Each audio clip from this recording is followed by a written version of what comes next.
Ooh, big bus. Alright, so in lieu of the recent EV car catching fire news, that's what I wanted to talk to you about. Some safety tips, some things about how EV batteries, like all batteries, can catch fire, and ways to prevent that because no one wants it.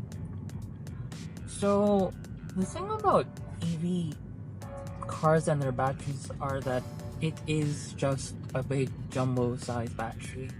Like in many cars, do you know the double, not the AAA, but the AA size battery? Yeah, it comes in a bit bigger than that, but if you've like YouTubed Tesla batteries, like opening the battery pack, you'll see like thousands of those tiny size lithium ion polymer. I think they're called NMC batteries, and there's a bunch of them where videos where YouTubers just break apart the big battery pack. And so the thing about EV batteries and their charging is that I'm sure you've charged a cell phone and you've noticed if you charge it slowly versus when you charge it faster, like to a higher watt mobile charger, the battery pack heats up. And that's honestly, in a sense, what happens with AC versus DC charger as well. At home, it's a bit of a slower charge, way slower actually, just 2 kilowatts, 3 kilowatts, and if you have installed a 7 kilowatt fast AC charger, 7 kilowatts an hour, and then a DC charger will charge at like 25, 30, depending on your vehicle, 60, and then if you have like a EV6 or Kia or a Hyundai Ioniq 5, those things can supercharge. Teslas too at like above 100 kilowatts an hour. And so that brings me to what happened in Nepal. First and foremost, again, I'm not putting the blame on one party over the other. With the amount of vehicles, EV vehicles that was being sold in Kathmandu and in Nepal, I knew that this was bound to happen. Like, you can't get around with it. There are news of EV fires all the way back in like 2020, 2019, 2018 in international markets where they were sold earlier than in Nepal. And it was bound to happen here too. It was just a matter of when it would happen, and more crucially, where it would happen. Kathmandu is so tiny, congested, population density is high, and so my biggest fear was that it would happen like in broad daylight in a busy area of town. And I was thinking, I don't know, I'm just giving a random guess, but I was thinking like rush hour in Banishore. Do you know how much of that jam that would have caused an EV fire that would have gone for like 4 or 5 hours and been in some public area like Banishore?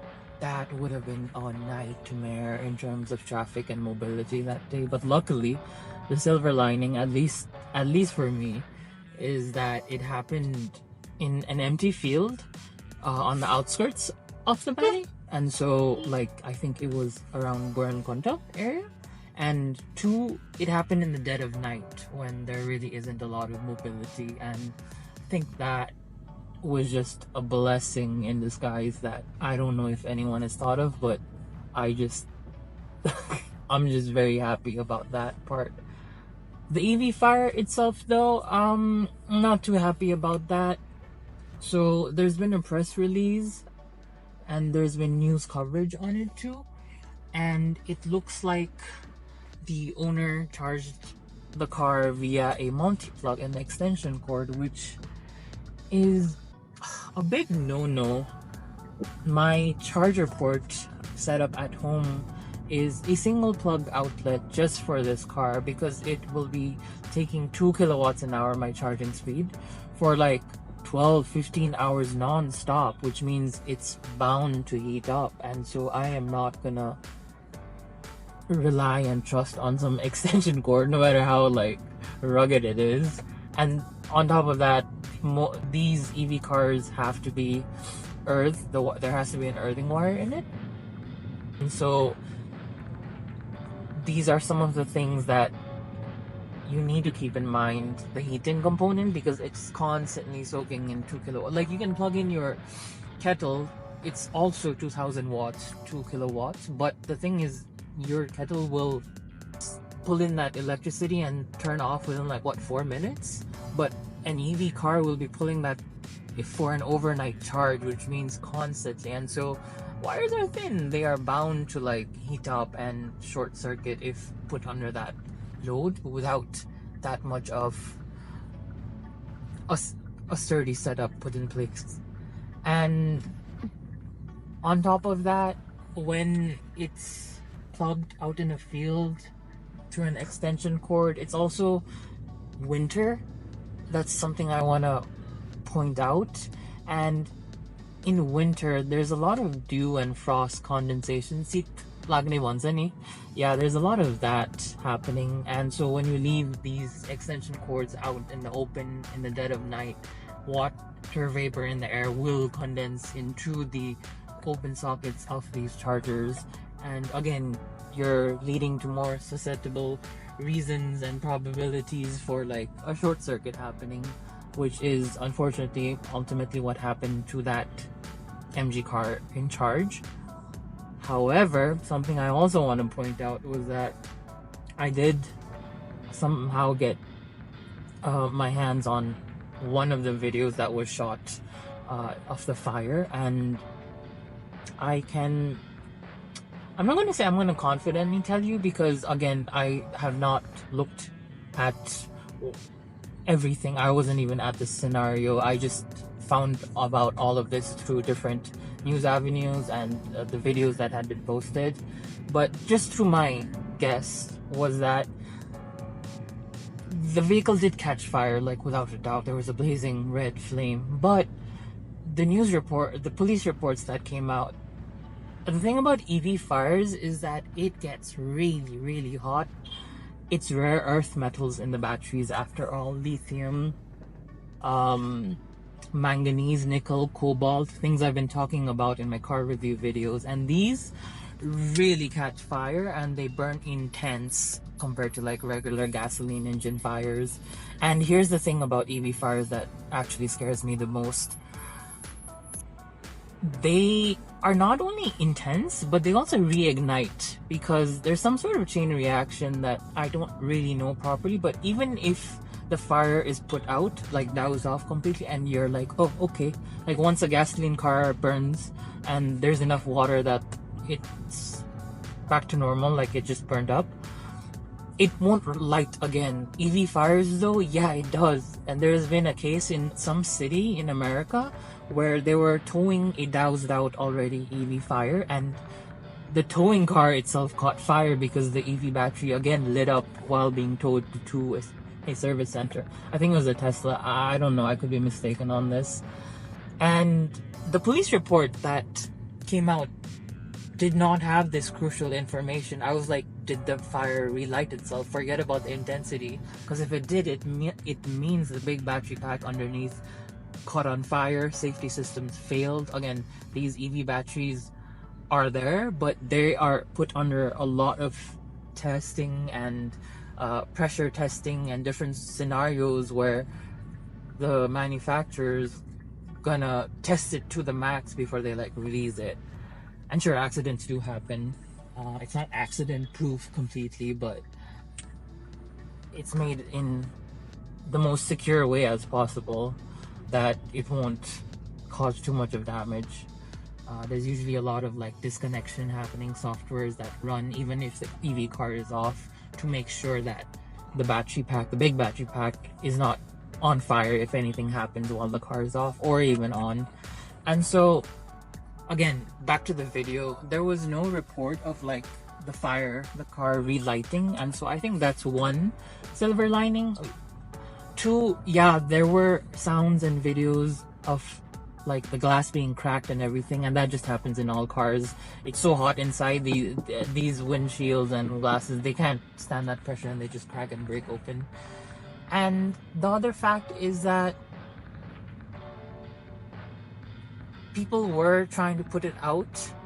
The thing about EV cars is that you need almost 5 times more water for an EV car fire to be put out as compared to a regular gasoline engine fire.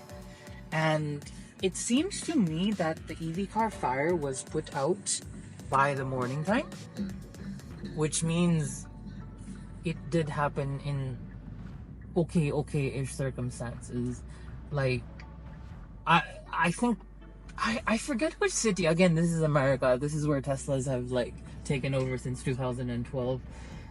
One of the cities came out with an EV guideline fire putting out policy that they're just gonna dump it in a river because that's how much water it is needed to like put out an EV fire, or they're just gonna put it in a sandbox, like a big container. I don't even know if Nepal has these big containers, but usually abroad they put trash in these big containers. But one of these fire departments decided to just fill it up with sand, fill the burning car with sand in one of these containers, and just let it burn in a contained manner in the container. And it took about 3 days, I think, don't quote me, for this fire to go out. So considering that this MG car fire went out by morning time in the morning, I really do think that it was okay. Like, I'm not gonna say it was a good thing, but it was an okay thing that happened. And on top of that, I think the other thing that the EV fire has let us know is that yes, you have to always be careful when it comes to charging. What percentage your battery is being charged from is also something that I pay attention to. Like, it's really not safe or recommended by manufacturers so that your car goes down to 0% and put on charge. Like, that's really going to heat up the battery pack, and so it's again susceptible to fire.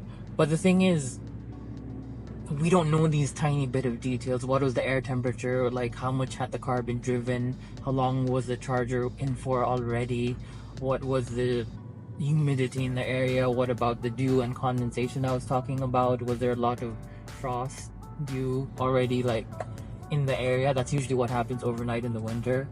So again, safe charging practices, and you just have to be careful. Like, it's not something you can take for granted. I've always been a promoter that you can just charge your EV car like a mobile charger, which yes, you can, like you're just plugging it in and leaving it in for the night, and then you wake up to like a full charge cell phone as well as a full charge car.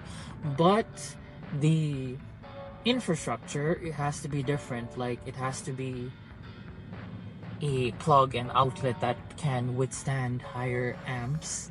It has to be like a good the plug itself, the socket itself could be ceramic or some sort of durable plastic. It shouldn't be like these loose wriggly outlets that you have at home where that you can just plug in a cell phone, and you know how the cell phone doesn't charge at time and you can just like squeeze it in and like try to find the sweet spot. Yeah, you can't have that with an EV charger because it's going to be constantly draining 2 kilowatts, 3 kilowatts, I don't know, 1.5 kilowatts for like 8, 10, 15 hours. My car from 0 to 100 will take a proper 16 hours at 2 kilowatts, and you just can't have that. Anyway, I hope this is some more insight into this whole car catching fire phenomena that happened some time ago, and it might be a bit of a shocker, but EV car fires do happen just as gasoline car fires happen. But even so, there are a lot of safety protocols in each of the cars sold, placed in by the manufacturers to contain and control it, and they just don't happen at random. And there's been a lot of negative press and like a lot of people just commenting things and posting things about EV cars, but at the end of the day, they can happen to any car, any bike. It's just that EVs are new comparatively in the market right now, and we all fear things that we don't know properly yet. And so please, my request to everyone with an EV is never take it for granted. Just charging your car, always double check, always check especially when you are charging in situations and circumstances that you're not used to, like away from home in different situations on the highway. And just keep an eye out for it. You never know what can happen.